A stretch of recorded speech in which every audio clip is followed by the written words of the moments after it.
Mañana el senador nacional y precandidato a jefe de gobierno porteño Martín Lustó. ¿Cómo estás, Martín? Bienvenido. ¿Qué tal, Gustavo? ¿Cómo andan? ¿Bien? Bien, ¿cómo andás? Muy bien, sorprendido. ¿Conocías? No, la confitería, sí, mi vieja era arquitecta y antes de que estuviera así, cuando todavía estaba en una época más de declive, me traía porque me hacía recorrer distintos edificios de la ciudad. Ah, para que conozcas. Porque le gustaba mostrarme el pasado de la ciudad. Mi vieja vivió por todos lados de la Argentina, porque mi abuela era maestra normal y mi abuelo era ingeniero de obras sanitarias. Entonces cada vez que viajábamos a algún lugar, a ella le gustaba rescatar las cosas de su pasado, las cosas que habían sido en su momento emblemáticas. Siempre la tenés muy presente a tu madre. Pero Sí. aparte, creo recordar que tu madre ha tenido por algo ha trascendido, me parece, ¿no? ¿Algo tenido, alguna actividad pública? No, mi madre Pero- no, mi madre no. Mi madre falleció cuando yo era ministro, en enero. Ujú. Estaba en Esquel, de vacaciones con su prima, y falleció ahí. Pero la tengo presente porque la tengo presente. No, pero alguna particularidad tenía, porque yo me acuerdo que en algún momento hemos hablado de que era arquitecta. Era pero- arquitecta, mi vieja era arquitecta. Lo que pasa es que mi vieja venía de una familia que son todos docentes.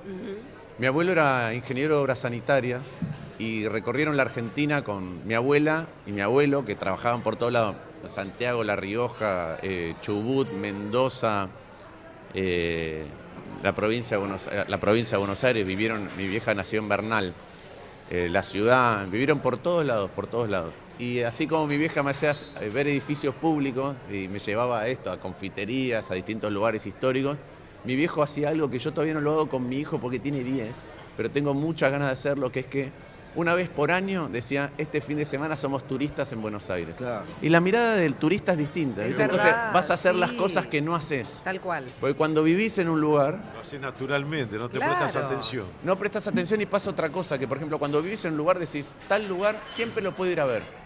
Y entonces no vas nunca. Lo Lo postergás. Y es re linda esa experiencia. Sí. No, aparte vos recorres mucho la ciudad, Sí, la venís exactamente. recorriendo desde hace tiempo. Pero digo, hay que rescatar estas cuestiones, ¿no? Hay que rescatar estos bares emblemáticos, estos lugares tradicionales. Y lamentablemente se está destruyendo. Vos, una de las cuestiones críticas que haces, pese a estar en Juntos por el Cambio, pero a la actual gestión, es justamente el sector todo mobiliario de la ciudad, ¿no? Y se está destruyendo mucho en la ciudad. Sí, a mí me parece que hay dos cosas que se conjugan muchas veces. La dinámica económica lleva a que lugares históricos decaigan, ¿no? Esto está totalmente reconvertido, no reconvertido, sino recuperado, gracias. Pero el microcentro, por ejemplo, que tiene un montón de edificios históricos. Bueno, ayer estuve en el Tortoni justo, pero tiene un montón de edificios históricos hermosos, la Avenida de Mayo, ¿sí? Se cae producto de que el microcentro ya venía cayendo y de la pandemia. Y es un lugar para recuperar, puede ser un barrio extraordinario, tiene todos los medios de transporte, se pueden reconvertir oficinas en viviendas. Como tenés infraestructura de telecomunicaciones, se pueden instalar empresas de tecnología, jóvenes por todos lados. Yo creo que esto puede ser un barrio con mucha vida, como pasa en otros lugares. Mira, el otro día, Martín, nos hacían notar los oyentes, y tienen razón, sobre la 9 de julio, lo que era el edificio del Plata, el mercado del Plata, que lo compró, creo que IRSA, está totalmente abandonado. Eso podría ser un conjunto habitacional impresionante, por ejemplo. Pero hay varios lugares, ahí hay un problema de cómo fue el pliego, un problema legal y está abandonado. Pero hay un montón de edificios por todos lados que se pueden reconvertir, que es lo que hacen las ciudades inteligentes, recuperando los cascos históricos. Y no hay que irse, alguien dice, pero ¿dónde se recuperan los cascos históricos? Entonces quieren ir a ejemplos de ciudades muy, muy prósperas. Andá a Montevideo, Claro. Montevideo, Ciudad Vieja, Sí. andá a La Habana. Claro. Sí. Andá a La Habana y mirá el centro casco histórico. el centro histórico se mantiene. Montevideo, acá, bien lo dijiste, cruzando el charco, es impresionante cómo lo han mantenido Bueno, y cómo lo recuperan. Vos imaginate lo que podría ser Constitución. Constitución también tiene unos edificios históricos impresionantes. ¿Lo tenés en tus planes, en Sí. tu plataforma, incorporar el tema vivienda acá, reconvertir el microcentro? Nosotros tenemos la reconversión del microcentro, esto que te decía, que se puede transformar esto en un barrio joven y un barrio tecnológico, y que tenga vida de la noche desde la noche a la mañana, o desde la mañana hasta la noche. Sí. De hecho, fui a visitar un edificio que ya se está reconvertiendo así, el que era el viejo Banco di Napoli, que después fue el Banco Comafi. Sí. Ahí hay 7 u 8 pisos, se van a hacer 136 viviendas. Y eso se puede repetir en todos lados del microcentro, pero sobre todo orientado a un público joven, porque si vos recorres con la mirada, acá nomás hay un montón de facultades y universidades, sí, claro. Ingeniería, sociales, la UADE, la UCA, a lo largo del corredor de Córdoba, medicina, odontología, económicas, todo. Sí. Vos imaginate que mandás a tu hijo a estudiar del interior y vive en un barrio joven o en una residencia universitaria instalada en un barrio joven. Totalmente, sí, bueno, que se necesita en esta ciudad, que aparte vienen estudiantes de todo el mundo. ¿Es difícil hacer eso? ¿O se puede hacer? Y sobre todo que sean accesibles, ¿no? Porque hoy el gran problema de la ciudad de Buenos Aires es la falta de vivienda para alquilar, por ejemplo, ¿no? Se puede hacer para que sean accesibles, con política pública orientando esas cosas hacia determinados grupos socioeconómicos.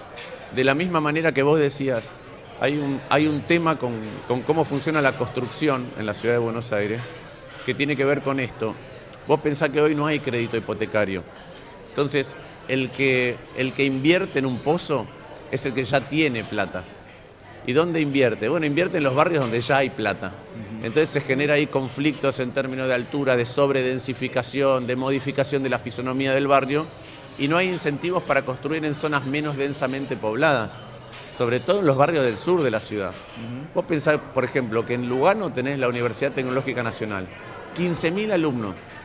Tienen que ir, tienen que volver, y no hay un plan para desarrollar viviendas accesibles para estudiantes en esas zonas donde la tierra es más barata y con incentivos adecuados podés generar un boom de construcción, otra vez, orientado para los grupos que necesitan.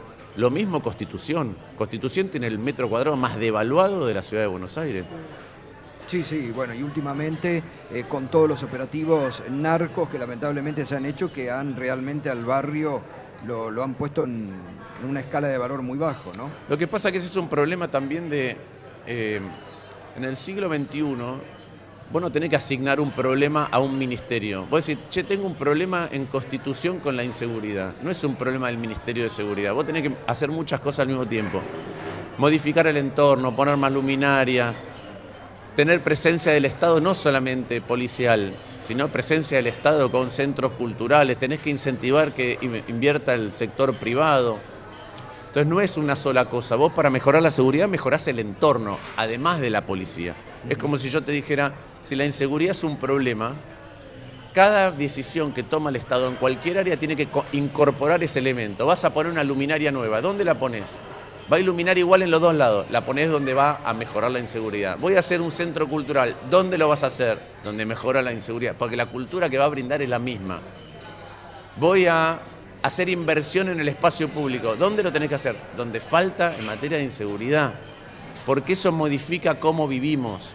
Entonces me parece que los problemas, en lugar de que los asignás, el de educación lo tenés que redefinir, el de seguridad lo tenés que redefinir, y que después que todas las áreas del Estado digan qué tienen para aportar a ese problema específico.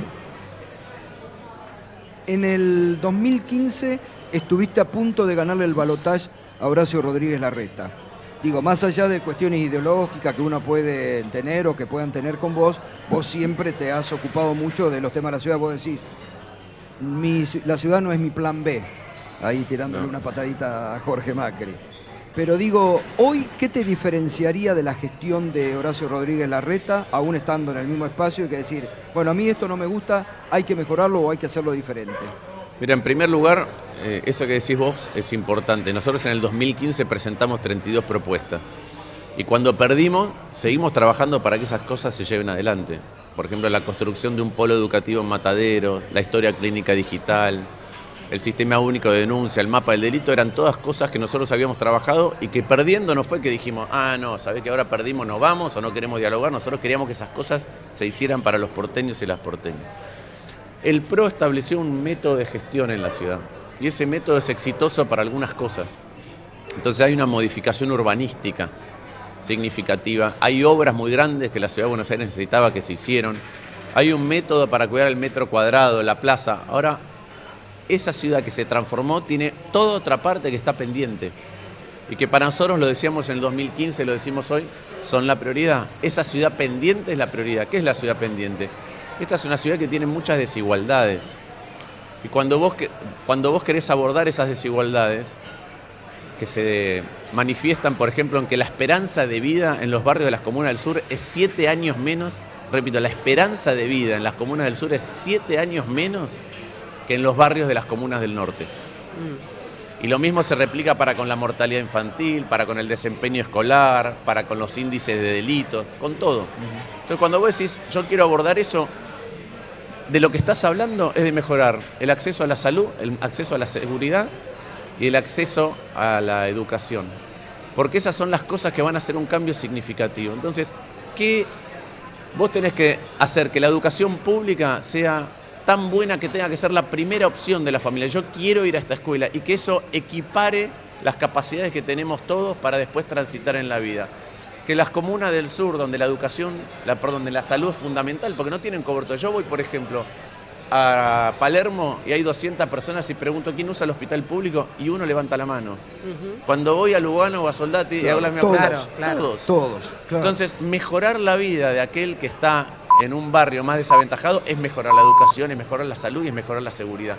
Y eso además es bueno para toda la ciudad. Ahora, Martín, eso requiere incrementar el presupuesto en esas áreas, intuyo en detrimento de otras, que la realidad es que en los últimos años el gobierno de la ciudad ha ido implementando progresivamente, por ejemplo, en el caso de educación, una participación menor en el presupuesto.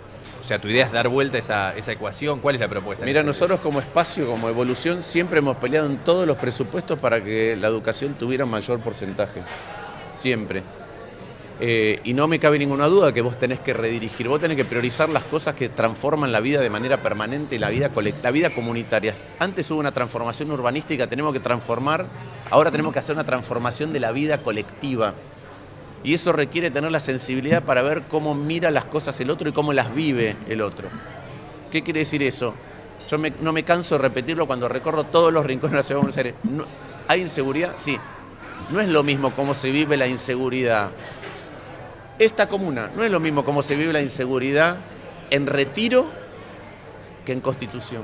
Claro. No es lo mismo. Entonces requiere sacar recursos de un lugar para priorizar otras cosas. Y eso vale para la salud, vale para la educación y para la seguridad en términos de dónde haces énfasis, de dónde haces hincapié, como decía, cómo el resto de los gastos circulan para hacer más seguro un entorno. Martín, se comunican los oyentes también Sí. a través de nuestro WhatsApp. Está Silvia de Devoto. En esto que vos hablabas, ¿no?, de cada barrio, pero transformar o potenciarlo, pero que no se desdibuje la esencia de un lugar. Está diciendo nuestra amiga Silvia, por ejemplo, que están preocupados por la construcción desmedida, por un lado, y el nuevo código, ¿no? Y, por ejemplo, esto del nuevo polo gastronómico o el corazón del barrio que se va desdibujando, el distrito del vino, digo, a veces dice, ya perdimos la tranquilidad. Voy a ¿no? agregar, porque la pregunta viene a razón de eso, Martín, y te voy a trasladar lo de Santoro, porque Santoro estuvo hace un ratito acá. Y Nobleza Obliga por los oyentes, por el tema del código urbanístico, ¿no?, que más o menos vos lo estabas explicando y los oyentes también están preocupados. Dijo, me voy a Núñez por la construcción de un edificio en donde está provocando, bueno, enormes inconvenientes a todo el barrio Casas linderas, ¿no? y a los vecinos a las casas linderas. Y él decía que ese código urbanístico, ustedes, tu espacio, vos, lo acompañaron en esas excepciones de un código que produce este tipo de cosas. Te traslado la pregunta. Sí, sí, pero adelantándome a lo que van a hacer seguramente más adelante un debate entre ustedes. Perfecto, mira. Primero, para mí es importante que pase eso que vos estás diciendo, ¿no? Que lo que dice uno se contraste, que puede haber debate. Hoy no hay debate. Cuando termine... Vos le propusiste a Jorge Macri un debate. Sí, claro, pero... respondió ayer, a mí me... Disculpa, ahora viene, sí, pero sumo esto. Porque vos le estás proponiendo a Jorge Macri un debate, ¿no? Que estaría bueno que lo hagan para contrastar las ideas. Además, muchos se sacan la idea de que por ahí vos pensás igual y no pensás igual que Jorge Macri. Pero a mí me sorprendió que estando en un mismo espacio político, ayer dijo, no es una persona a la que le levantaría el teléfono para dialogar con Martín Lustó. Te cerró posibilidad de diálogo. ¿Te sorprendió? Bueno, a mí me parece una pena que primero no quiera debatir y ahora no quiera dialogar. Nosotros necesitamos escucharnos y contrastar propuestas. Eso es lo que necesitamos para votar y para mejorar la ciudad. ¿No te atiende el teléfono? ¿Lo Y llamaste? No, y el 14 tenemos que estar trabajando todos juntos, pero además escuchando todo lo que dicen los demás, porque cada uno tiene una mirada diferente y cada una de las miradas puede aportar.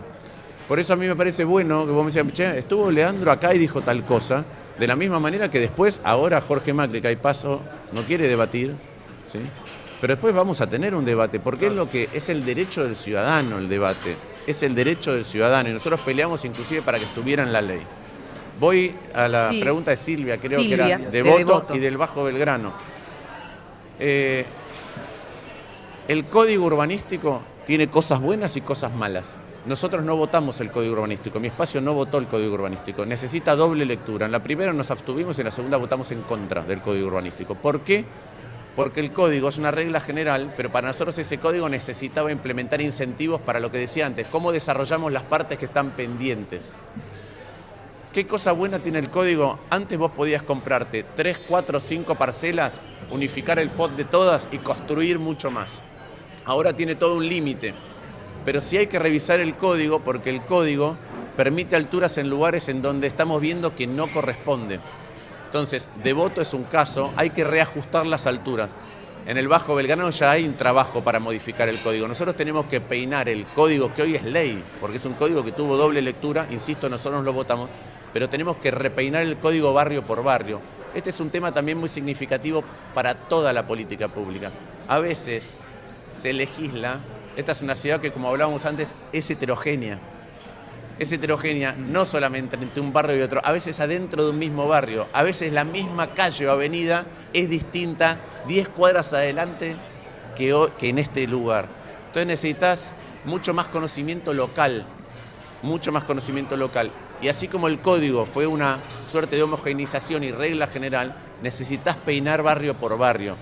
Conozco bien lo que pasa en Devoto, en el Bajo del Belgrano, gente de nuestro equipo se estuvo reuniendo mucho para la modificación de las características del código en el Bajo Belgrano, y eso hay que hacerlo en distintos ámbitos de la ciudad. Martín, la última, Gato, de mi parte, lo siguiente. Lo que vos vas marcando, no sé si entras en una contradicción o no. Tenés que convencer a un peronista. No. Estás aquí, estás en la mesa, tenés que convencer a un peronista. No, pero lo digo pero en serio porque está bueno lo que estás marcando. Lo que estás marcando, me gusta lo que estás marcando. Pero es una crítica a Larreta. Porque el jefe de gobierno porteño es Larreta. Pero yo tengo una mirada distinta de esas cosas de las que tiene Larreta. Igual que tengo una mirada distinta en educación o en salud. O en el énfasis que haces para... otra vez modificar cómo se vive en Soldati, en Lugano, en Villa Riachuelo, en Pompeya, en Flores. Hay una diferencia a medida que vas transitando avenida.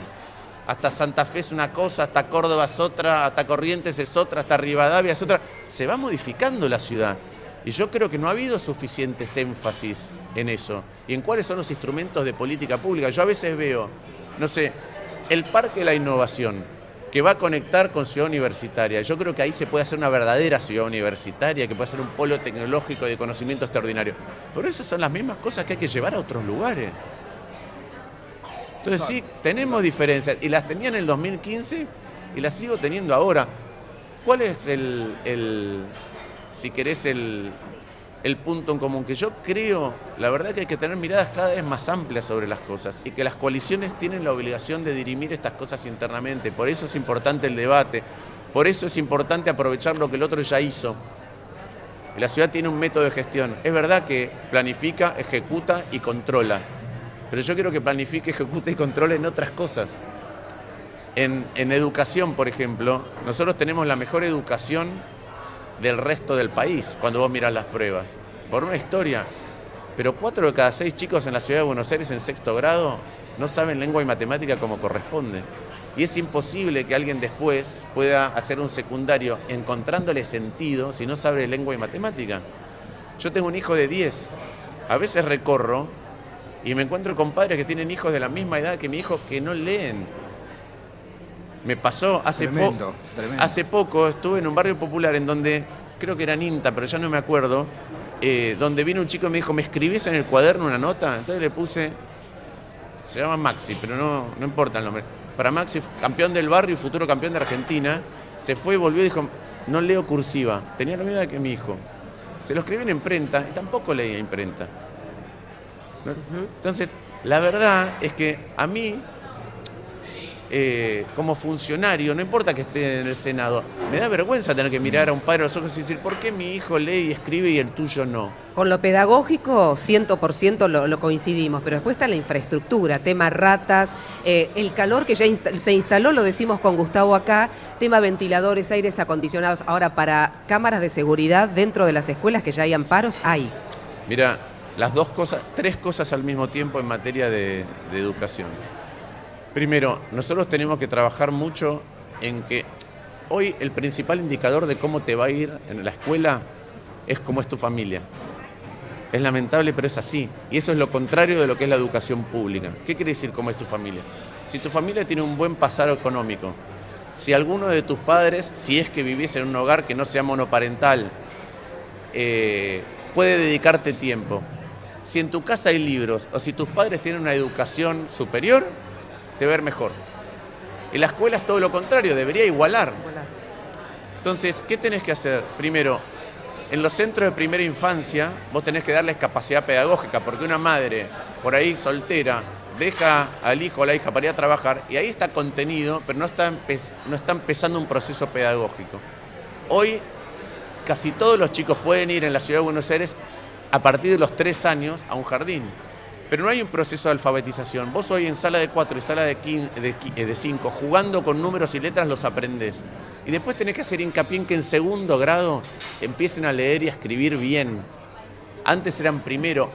En Brasil hay un modelo que inició el que era el intendente de Sobral, Bebeo Arruda, que de Sobral pasó a Ceará y ahora es el modelo que está usando todo Brasil con mucho éxito en poco tiempo. Sobral pasó de ser el municipio número 1336 en estas pruebas al número 1 de todo Brasil. Entonces, tenés que hacer eso. Segundo, los docentes tenemos que hacer más hincapié en la formación docente y sobre todo en esos temas. Entre otras cosas, quiere decir pagarles 2 horas semanales para formarse mejor en lengua y matemática dentro de la escuela, no teórico. No teórico. Claro. Tercero, vos decís algo muy importante, el entorno, la infraestructura. Si vos mirás las escuelas, yo viví en un momento en Callao y Corrientes, no Callao y Corrientes, sí, Callao y Corrientes y Lavalle, Callao 463, enfrente está el Sarmiento. Sí. Vos mirá el edificio que es. Decís, che, algo decíamos de la importancia de la educación cuando hacíamos esos edificios. Obvio, Exacto. Claro. Entonces no puede ser que, Exacto. es cierto que la pandemia retrasó la adecuación de todas las escuelas para que estuvieran en condiciones buenas y excelentes, pero no puede ser que vos puedas hacer el paseo del Bajo o que puedas hacer los viaductos o que puedas hacer obra en el Maldonado, en el Bajo, y no puedas tener... Claro. Hay escuelas nuevas. En el mandato de Horacio se hicieron alrededor de 50 escuelas nuevas. Yo el otro día estuve en el Polo Educativo de Matadero, que fue una propuesta nuestra, Sí, es verdad. y es emblemático. No, el Pero Polo puedes- Saavedra está muy bien, pero no está cerca de casa, está muy bueno también, hay que decirlo. Pero no puede ser que Claro. no La que todas tenemos- tienen que estar así. Claro. Totalmente. Gracias. La última, ¿te tiene vetado el apellido Macri? Porque Mauricio te vetó en algún momento y parece que Jorge Macri ahora no te tiene en la agenda telefónica. No, yo creo que pasa otra cosa, que es bastante curioso. Cuando soy candidato a diputado no tienen problema. Cuando necesitan que esté en la boleta para ser senador no tienen problema. Cuando me ofrecen ser embajador no tienen problema. Cuando quiero competir por la ciudad no les gusta. ¿Tienen problema de que algunos negocios se les escapen? Ese no les gusta. Bueno, gracias Martín. Gracias. Martín Lustó pasó esta mañana aquí en La Ideal, en Mañana Silvestre. Ya volvemos. Estás escuchando Mañana Silvestre.